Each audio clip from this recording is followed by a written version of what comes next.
Quant सबसे ज़्यादा marks carry करता है प्रीलिम्स में भी और मेंस में भी। क्यों?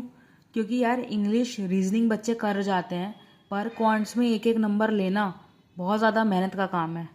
ठीक है, कोई भी ऐसे ही क्वांट्स में स्कोर नहीं कर पाता। बट जो ज़्यादातर स्ट्रेटजी बच्चे फॉलो करते हैं वो है कि टॉपिक का कोई भी बेसिक वीडियो लेक्चर देख लिया हमने और क्वेश्चन प्रैक्टिस करने स्टार्ट कर दिए। ये 2 ही स्टेप है, 1 2। फिर लोग कहते हैं मॉक देने बैठ जाते हैं, मॉक टेस्ट देने बैठ जाते हैं फिर, है ना। उसमें क्या होता है, सेक्शनल होता है और या अपना फुल होता है। इन दोनों में से यही तीसरे स्टेप पे यही ख़त्म कर देते ना, ऐसे नहीं करना होता। प्रॉब्लम क्या है मैं बताती हूँ।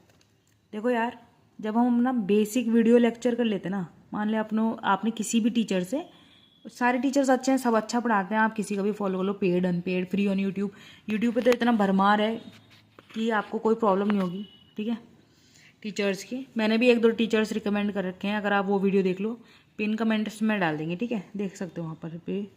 तो अगर आप बेसिक की बात करो, आप बेसिक वीडियो लेक्चर देख लो फुल।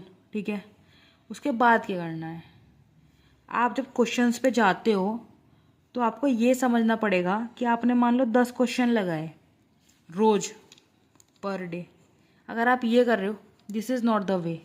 आपको करना है, आपने नंबर 1 पे बेसिक टॉपिक पढ़ा पूरा, उसके तुरंत बाद, ठीक है, आपको कम से कम 100 to 120 क्वेश्चंस प्रैक्टिस करने हैं तुरंत बाद।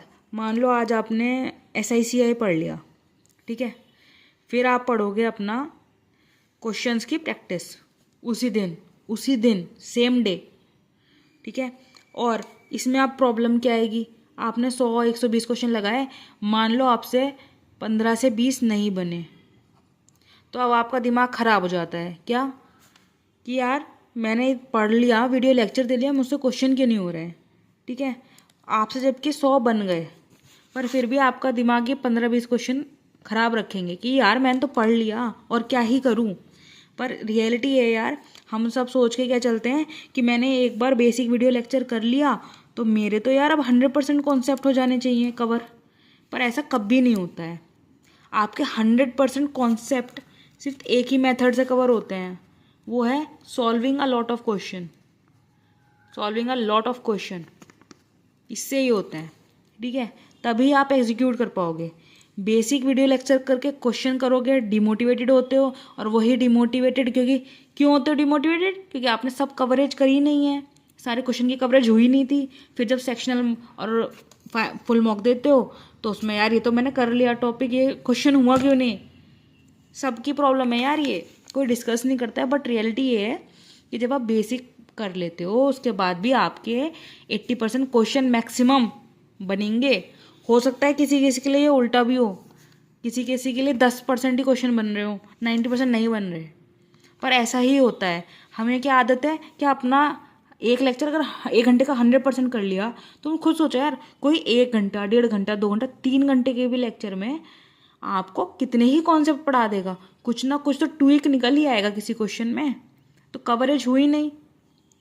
तो अगर आपको रियलिटी में कवर करना है तो आप अपना बेसिक वीडियो लेक्चर देख लो, SICI का या जो भी टॉपिक है, सारे टॉपिक के लिए ऑब्वियसली एक मेथड है, एक टेक्निक है कि आप अपना बेसिक वीडियो लेक्चर देखो। ठीक है, फिर आप जाओ क्वेश्चन सॉल्विंग पे, क्वेश्चन सॉल्व करने पे। पर ये एक्सपेक्टेशन मत रखो कि 100% मैं सॉल्व कर लूँगा, ये एक्सपेक्टेशन नहीं रखें। ठीक है, फिर आपने जब बेसिक कर लिया, क्वेश्चन सॉल्व कर लिया, आपको ये समझना पड़ेगा कि मैंने 90% सॉल्व कर सकता हूँ मैं, इतनी आपको अंडरस्टैंडिंग है। उसके बाद आप जाओ PDFs पे। यूट्यूबर्स और बहुत सारे जो टेलीग्राम चैनल्स हैं, इन सब पे बहुत सारी PDF फ्रीली अवेलेबल हैं।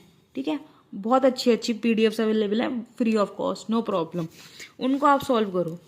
पर जब आप PDF सॉल्व कर लोगे ना, आपको जो मेथड इस वीडियो में देखे थे ना, आप बस वही अप्लाई कर रहे हो।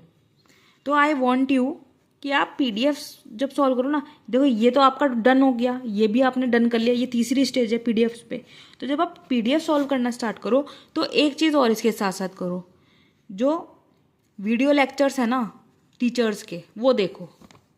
ठीक है, और देखने कैसे, ऐसे नहीं कि टीचर बता रहा हाँ हाँ हाँ हाँ ठीक है, नहीं, आपने क्वेश्चन 1 आया टीचर कि चलो ये करते हैं सॉल्व, ठीक है, आपने पॉज करा, खुद बनाया, फिर देखा। क्यों? क्योंकि आपको यार न्यू मेथड सीखने की ज़रूरत है। आपने मान लो बना लिया पूरा का पूरा टॉपिक बेसिक से, ठीक है, लेकिन आपको टिप्स ट्रिक्स कह लो या एक smarter way of solving the question तो नहीं आया ना, समझ रहे हो? स्मार्टर वे टू, क्योंकि अभी तो वो टीचर आपके बेसिक बनाया कि देखो ये SIC है, ये होता है, दिस इज़ द फॉर्मूला, अभी तो उसने ये सब चीज़ें सिखाई हैं आपको। पर अगर आपको स्मार्टली पेपर में सॉल्व करना है तो वो स्मार्ट मेथड, न्यू मेथड्स, उनसे ही सॉल्व होगा। पर आप इस पर डायरेक्ट जंप कर ही नहीं सकते, you have to go through this cycle. ये आपका बेसिक साइकिल होगा, वो first step this, second step this, third step this, ये फोर्थ स्टेप है। और जब ये आप 4 स्टेप करके आते हो टॉपिक में, न्यू मेथड सीखते हो, और फिर ये न्यू मेथड सीख लिया आपने वीडियो से, तो 5th स्टेप में आता है और मोर प्रैक्टिस जब आप करते हो with new methods, these new methods that you learned, फिर आता है मज़ा, फिर होता है पेपर क्लियर, समझे? फिर आते हैं 100% मार्क्स, फिर आपका होता है एग्ज़ाम क्लियर। प्रीलिम्स ऐसे क्लियर होता है, प्रीलिम्स क्लियर होता है, मेंस के लिए फाउंडेशन बनती है आपकी, समझ रहे हो? This is the way you have to go. I hope कि थोड़ी क्लियरिटी आई हो क्वांट के बारे में, क्योंकि यार क्वांट, दैट्स ऑल